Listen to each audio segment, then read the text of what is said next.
Starting November 2nd, every kitchen remodel, every roof, every square foot of your home gets reduced to a checkbox. And if you don't have an existing receipt, it just does not exist. That means your $80,000 kitchen is worth zero on paper if you can't prove it. Your unpermitted ADU, that's paying you a mortgage amount $0. Your home's equity is about to depend on a filing cabinet, not a walkthrough. The old appraisal let a stranger write nice kitchen and move on.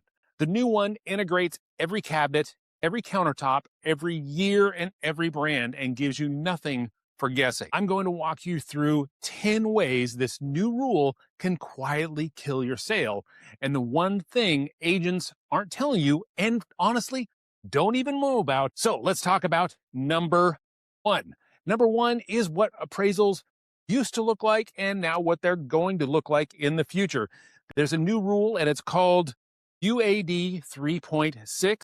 And this is a new mandatory rule from Fannie Mae and Freddie Mac, and that is currently in play now in 2026. It started in January, but it becomes mandatory on November 2nd of 2026, and it's going to change the rules for everybody. Now, keep in mind, these appraisers go out there and they honestly sometimes get lazy. Over the years, I've been doing this since 2002, I have more and more had to request adjustments to appraisals as we went on, and mostly because they just pull the first comp that even comes close, and sometimes they're not even close, just so they can get the appraisal done. And this is going to tighten some of those things up, but it's going to make those lazy appraisers run away. First is how they did them in the past. They would literally just new granite countertops and be able to just write updated kitchen. Now, they need to have receipts. That means they need to know when it was remodeled, all the items that go into it, whether it's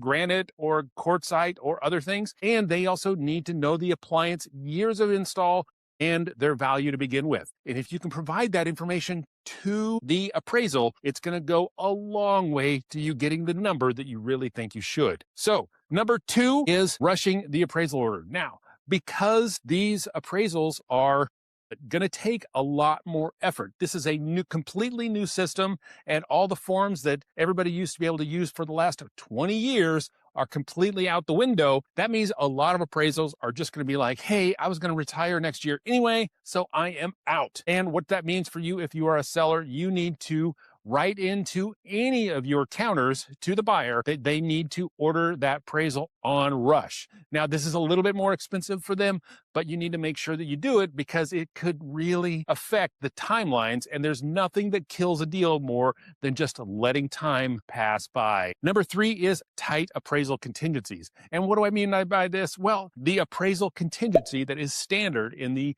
California contract for California Association of Realtors is 17 days. A lot of times we'll push those up into the 14 range, which is why I mentioned you need to order all those things on rush.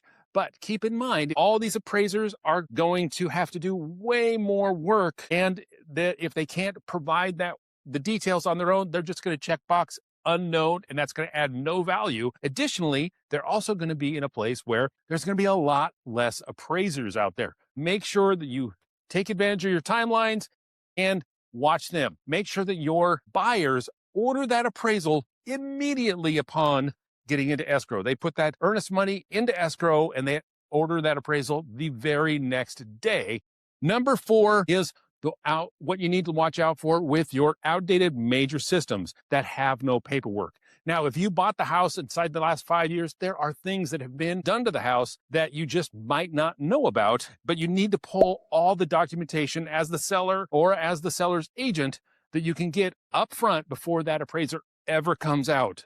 So this is something that you're going to do in your pre-listing package as a seller to make sure that you know all the details. That means you're going to pull the permits for the roof, when it was done. If you're currently doing a remodel or an upgrade, you need to make sure you keep all those receipts and are able to provide that to your appraiser. Same with HVAC, heating, plumbing, all those things. Keep your receipts from here on out. All right, here's the one that really hits hard, only because it's one of those things that, like, we want to live in a house that is comfortable for us. And sometimes we're like, hey, we're on a little bit of a budget, but I really hate this countertop, so I'm just going to replace the countertop only.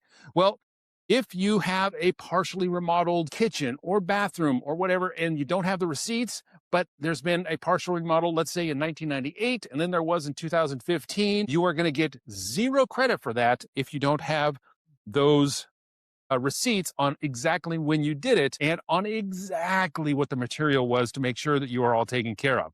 If you want to make sure you get credit throughout this whole process, I don't know if I've said it enough, make sure you keep those receipts on hand. All right, this one is going to hit hard also, and this is where I see a lot of sellers lose more money, and there's not a lot they can do about it because they live in the wrong neighborhood. Now, what do I mean by the wrong neighborhood? I mean that they have a trillion-dollar idea of what their house needs to be, but they live in $1 million neighborhood.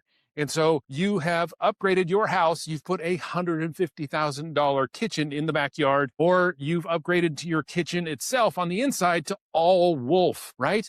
All of those things, when a buyer comes in or your neighbor has sold, they don't have those. And so at some point in time, you're going to overbuild for your neighborhood, and you are just, no matter if you have the receipts or not, you're not going to get the money back because you've overbuilt for your neighborhood. Now, we used to be able to get away with some of this stuff. The problem now is you cannot be vague on this new UAD 3.6 starting November 2nd. So if you can't provide specifics and you can't justify it for your neighborhood, you are literally throwing money out the window. So don't do that. Number 7 is the one that I have talked about a lot on this channel because this is a great opportunity for so many sellers, but the key is you need to make sure that everything is permitted. And I'm talking about ADUs and garage conversions and extensions onto the house. Make sure you're not just building these out without permits, because if they are built out, an appraiser cannot add that square footage on anymore to their appraiser. And that in Southern California, if you're missing out on square footage,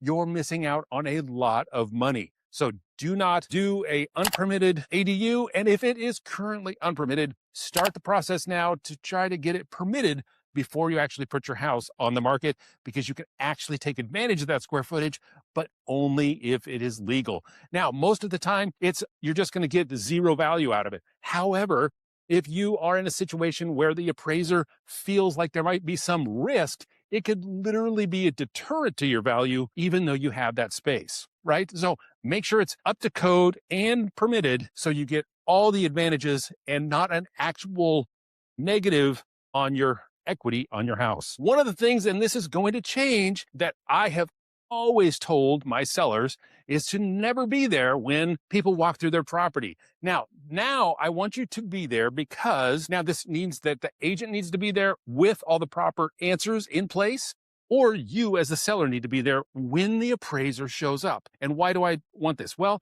because there's going to be so many questions that appraisers are going to need to answer.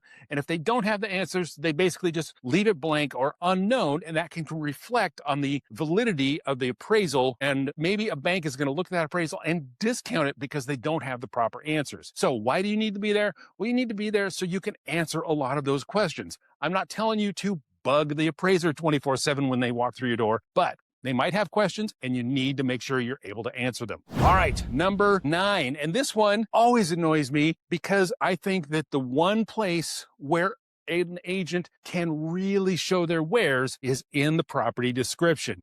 What does it mean to have a good property description? It means it has details and it evokes emotion from the buyers, so they want to go see the property from just reading the description. And this means even more because one of the things that appraisers look at when they are actually checking out the value of your property is they're using that property description in the listing to evaluate the value of your property. So make sure that your agent is giving specific details about remodel dates and all those things just in case. So your appraiser has that when they actually come out to your property. So they're able to see a lot more details and hire an agent that is good at this, right? We need to be way more specific and emotive as we are writing our descriptions today. And number 10 is, let's be honest, agents that are asleep at the wheel. If you have an agent that you sit down and interview and you say, well, what are your thoughts on UAD 3.6?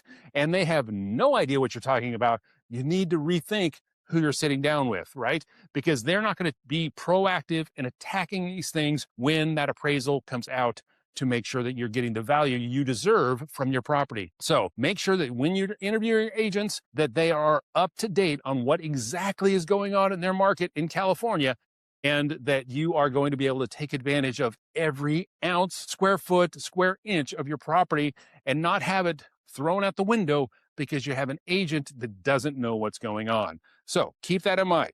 Did I miss anything in here? Have you heard of UAD 3.6? And are you concerned about getting value? Is your house a property that cannot or is going to have a hard time appraising when it sells because it's so unique for the neighborhood?